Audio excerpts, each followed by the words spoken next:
Sarà un po' dura, ma dovrò spiegargli che purtroppo Tommaso non lo potranno più vedere. E secondo me sarà un momento abbastanza difficile per loro, perché erano molto, c'era questo attaccamento con questo ragazzo.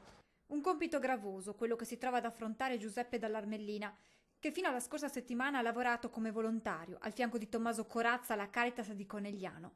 Dall'Armellina dovrà spiegare ai bambini, che da settembre erano seguiti nel doposcuola dal 18enne di Vittorio Veneto, che il loro amico non c'è più.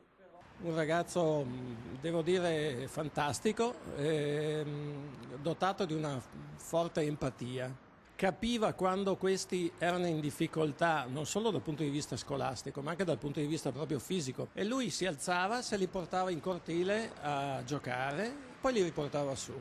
Quindi aveva questa dote di comunicazione, ma anche di comprensione. Qualità difficili da trovare, soprattutto in un ragazzo così giovane, e dimostrate ulteriormente dalla volontà dei familiari di raccogliere, nel giorno dei funerali, delle offerte da devolvere ad associazioni che si occupano di integrazione, perché questi, si legge nelle epigrafi, erano gli ideali di Tommaso. Giovedì pomeriggio alle 15 nella cattedrale di Vittorio Veneto ci saranno anche i volontari della Caritas a dare l'ultimo saluto al 18enne. Forse ci sarà anche qualcuno dei ragazzini che ora si trova senza quello che era diventato per tutti loro una guida.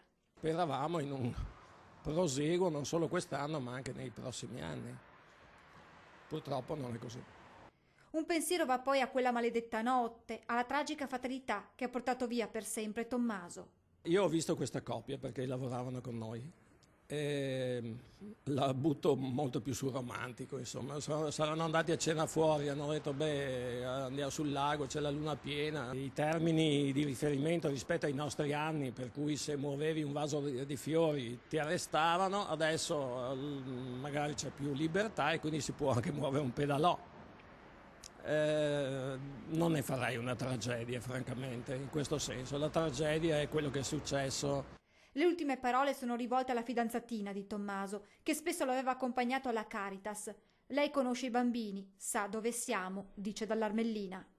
Potrebbe essere pesante per lei rientrare in un ambiente nel quale fino a ieri erano in due, però è vero che i bambini ti danno carica ed energia e anche stimoli che magari ti portano un po' fuori dai tuoi pensieri.